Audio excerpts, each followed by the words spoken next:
Nitong mga nakalipas na araw, muli naging sentro ng atensyon si Bea Alonzo matapos kumalat ang larawan at video niya online na naging sanhi ng usap-usapan hinggil sa umano'y pagbubuntis niya. Ngunit bago pa tuluyang lumaki ang mga haka-haka, mismong si Bea na nagsalita upang linawin ang lahat. The Philippine Showbiz List presents, buntis ba si Bea Alonzo? From birthday glow to baby rumors. Ang usaping pagdadalang taon ni Bea ay nagsimula sa isang candid photo na kuha noong October 15, 2025 sa isang intimate na surprise birthday party na inihanda ng kanyang household staff para kay Bea.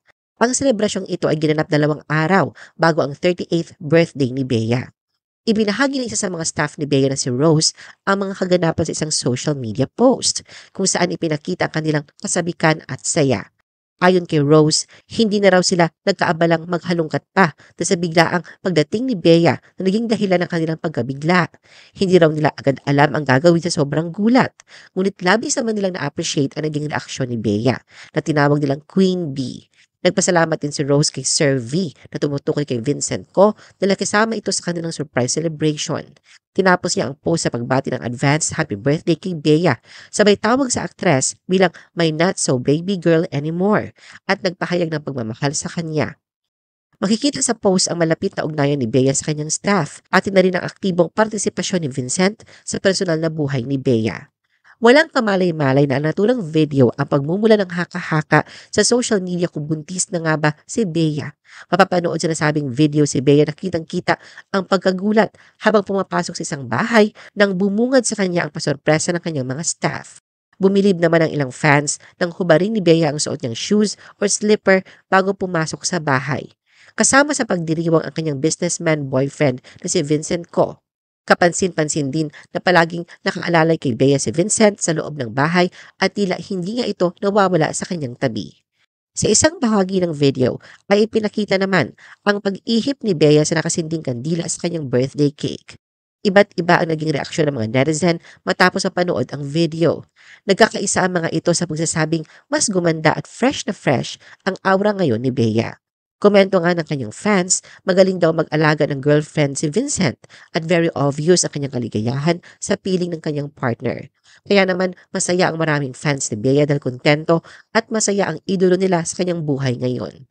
Ngunit may ilang netizens na nakapansing tila may umbok daw sa tiyan ni Bea at medyo lumaki ang kanyang balakang. Sa mga litrato, makikita si Bea na nakasuot ng white sleeveless top at long skirt. May hawak na bouquet of flowers. Katabi si Vincent na naka-white polo at black pants. Nakadagdag pa sa hinalang nagdadalang tao si Bea ay dahil na rin sa pagkakatakip ng bouquet sa tiyan nito. Dito na nga nagsimulang kumalat ang espekulasyon sa social media. Sakaling totoo raw ito, suportado siya ng fans. Maraming netizens ang nagsabing maaaring ito na ang soft launch ng pagbubuntis ni Bea. Pati na rin ang kanyang glow ay iniuugnay sa mga inaasahang nanay. Glowing, not expecting.